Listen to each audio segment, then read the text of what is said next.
Hello guys, welcome back dear students. आज के video में हम B+3 के बारे में डिस्कस करने जा रहे हैं और ये वीडियो रिक्वेस्ट किया गया है तनुज के थ्रू। सो BSc सेकेंड ईयर के स्टूडेंट्स जो हैं स्पेशली उनके लिए ज़्यादा इम्पॉर्टेंट टॉपिक है। तो आइए हम इसको डिस्कस करते हैं।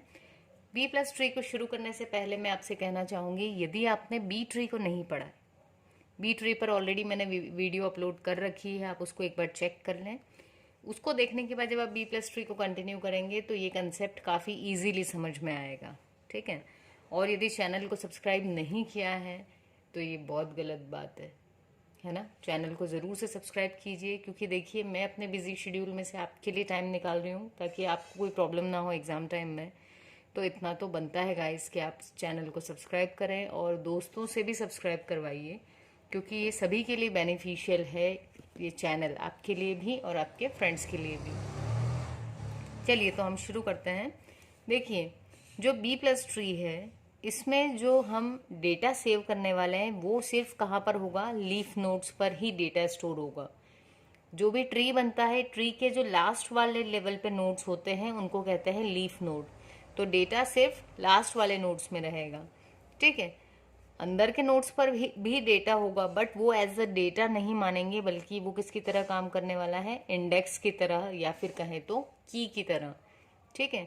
यदि आपने बाइनरी सर्च ट्री भी नहीं पढ़ा है तो उसको भी ज़रूर से चेक करके आए, ठीक है। तो बाइनरी सर्च ट्री में जैसे एक वैल्यू डायरेक्शन देती है हमें जब हम सर्चिंग करते हैं तो, कि कोई एलिमेंट हमको लेफ्ट पार्ट में मिलेगा ट्री के या फिर राइट पार्ट में।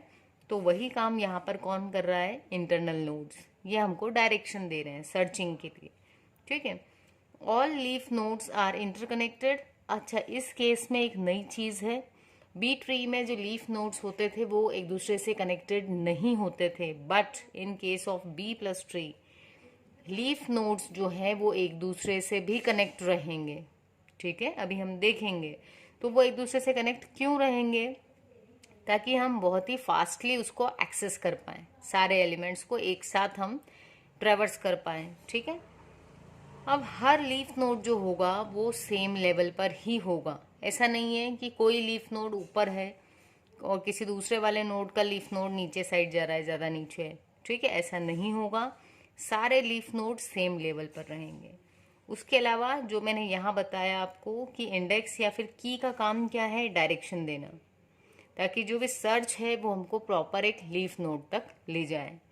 तो हम इसका एक एग्जाम्पल देख लेते हैं, उस एग्जाम्पल के थ्रू आपको चीज़ें और भी क्लियर हो जाएंगी। मान लेते हैं कि हमारे पास में ये जो वैल्यूज़ हैं इनके थ्रू हमको बनाना है एक B+3, ठीक है। तो B+3 बनाने के लिए हम क्या करने वाले हैं, यहाँ पर B+3 बनाने के लिए सबसे पहले हमने 2 आया तो हमने इस 2 को लिख लिया। अच्छा, एक चीज़ और, B+3 को हम किसके थ्रू इम्प्लीमेंट करेंगे, लिंक लिस्ट के थ्रू, ठीक है। लिंक लिस्ट के थ्रू हम इसको इम्प्लीमेंट करने वाले हैं। तो सबसे पहले वैल्यू आई 2, तो हमने लिखा यहाँ पर। नेक्स्ट हमारे पास में नेक्स्ट वैल्यू आई, ये जो है ये है आपका की वैल्यू और ये है पॉइंटर, जो कि आपको नेक्स्ट वाले नोड पर ले जाएगा। लिंक लिस्ट का काम ही यही है कि कहीं तो वो डेटा रखता है और कहीं पर वो एड्रेस रखता है, ठीक है। तो ये जो डेटा है ये भी किसकी तरह काम करने वाला है, इंडेक्स की तरह या फिर की तरह, ठीक है। तो ये जो नेक्स्ट वैल्यू है यहाँ पर अब आई है 4, तो ये हमेशा एक वैल्यू के बाद में पॉइंटर पार्ट रहेगा, फिर हमारी दूसरी वैल्यू आएगी, तो ये वैल्यू आ गई 4, फिर से pointer part and again next value क्या आ गई 7। हमने जो ट्री बनाया है ये 3 वे ट्री बनाया है, तो मैक्सिमम इसमें एक उसमें 3 वैल्यूज आ जाएंगी हमारी, ठीक है। तो अब क्या हो रहा है यहाँ पर, जैसे ही नेक्स्ट वैल्यू आई तो ये जो हमारा नोड था पूरा ये ओवरफ्लो होने लगा, ठीक, क्योंकि हम मैक्सिमम 3 वैल्यू ही स्टोर करवा रहे। तो जब ये ओवरफ्लो हो रहा है तो हम क्या करेंगे, इसको स्प्लिट कर देंगे। अब अगर ऐसे देखें तो मीडियम वैल्यू कौन सी है, या तो आपकी है 4 या फिर 7, तो हम किसी भी एक वैल्यू को मिडिल मान लेते हैं। तो मान लिया कि 7 जो है वो मिडिल है, तो ये ब्रेक होकर के ऊपर चला जाएगा 7। अब क्या होगा, 7 से छोटी वैल्यूज उसके लेफ्ट में जाएंगी और 7 खुद और उससे बड़ी वैल्यूज उसके राइट साइड में जाएंगी। तो 7 से छोटी वैल्यूज कौन सी थी? 7 से छोटा था 2 और नेक्स्ट वैल्यू थी 4। ठीक, ये हमारे लीफ नोड्स आ जाएंगे यहाँ पर, इसलिए मैंने फिर से ऐसे पॉइंटर्स नहीं बनाए हैं।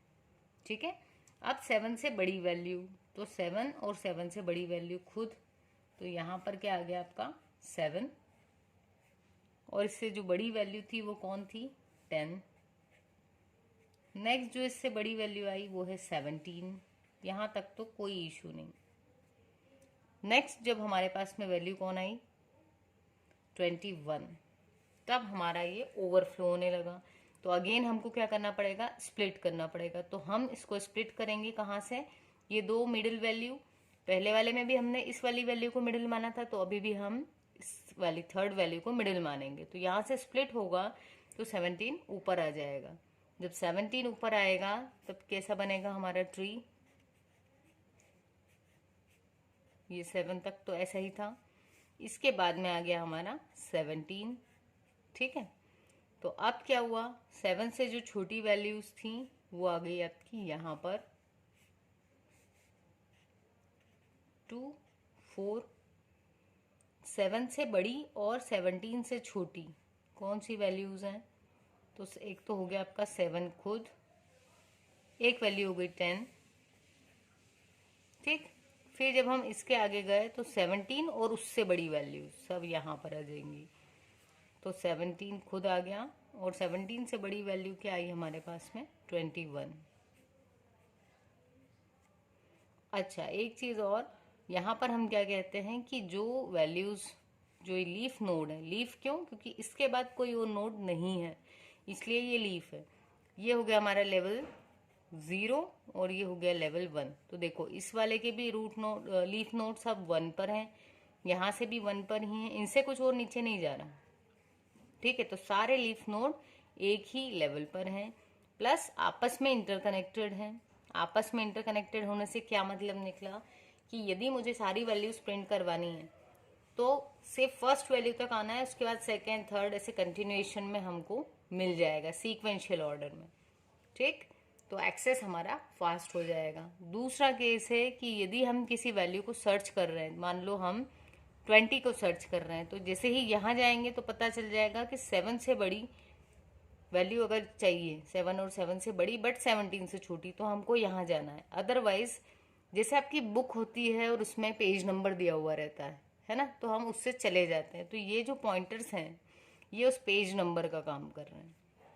तो ये 17, इससे बड़ी वैल्यू ये पॉइंटर बता देगा कि आपको कहाँ मिलेगी। फिर हम इस साइड आ जाएंगे, तो आपको इतना पोर्शन सर्च नहीं करना पड़ा। तो इसलिए हम क्या कहते हैं कि ये हमारी सर्च को एफिशिएंट बना देता है और फास्ट बना देता है। तो ये है हमारा बी प्लस ट्री। अगेन इसके जो पॉइंट्स थे वो क्या है कि जो डेटा रिकॉर्ड से एक्चुअल वैल्यूज हम किन को मानेंगे? जो लीफ नोड में है। ठीक है, ये इंटरनल नोड है, इसमें भी वैल्यू है, पर ये किसका काम कर रही है? इंडेक्स का काम कर रही है। ठीक, और ये जो लीफ नोड्स हैं ये एक दूसरे से कैसे हैं? इंटरकनेक्टेड। सारे किस लेवल पर हैं? सेम लेवल पर। और लीफ का यूज क्या है? सर्च जब भी हम कर रहे हैं तो एक डायरेक्शन देना, डायरेक्शन मतलब लेफ्ट में जाना है या राइट में, तो वो काम कौन करता है?